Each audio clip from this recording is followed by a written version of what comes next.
Good girl. Down. What a good girl.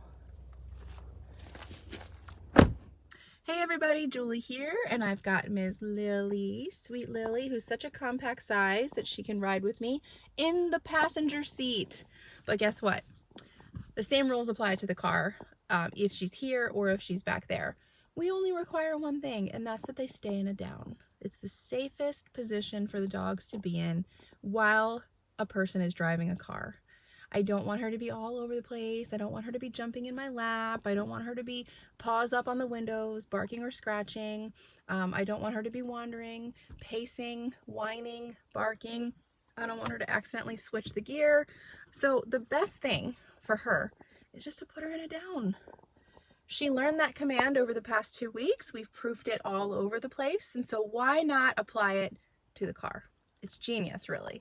So it's really simple. She stays in her down stay, nice and relaxed. And if she pops up, I just say, nope, down. I click the remote if I need to. Gives her a little reminder. Other than that, everyone stays happy.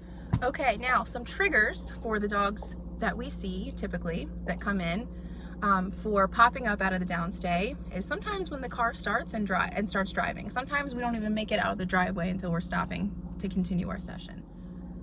So we take things slow the first couple times. It's a training session. We're not gonna put her in the car and say we're gonna do a car session on the way to a vet appointment where we have a deadline. This is slow.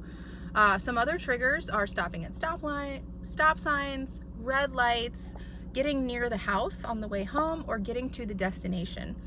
The dogs tend to want to pop up and excitedly check out where we are.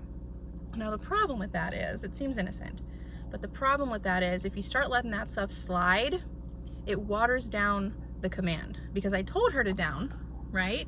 And so if I just start letting her pop up here and there because, oh, it doesn't really matter, to her, it's sending a message that down only means down sometimes, and sometimes I'm allowed to break the command. So that's why I want to keep things really clear. If you give her a down command, you really need to hold her accountable for it the whole time.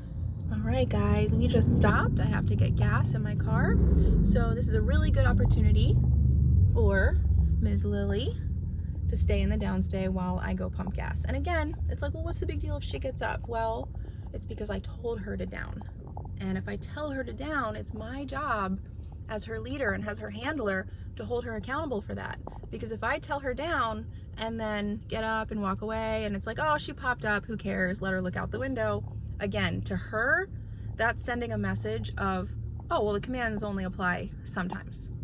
So when you're out to dinner with her at a patio, when you want her to hold a downstay in your front yard, in your living room, in your kitchen, when it really matters, when you want her to do it, she's not going to take it seriously because she's going to remember those moments where it was like, oh, it doesn't matter, let her pop up.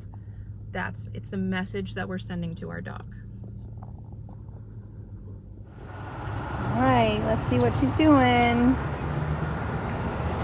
What a good girl.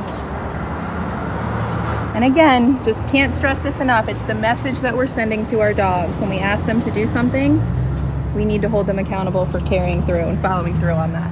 All right, another cool thing is that even if I open this door, that doesn't mean she pops up out of her down and slinks out the door. She learns to wait at every threshold.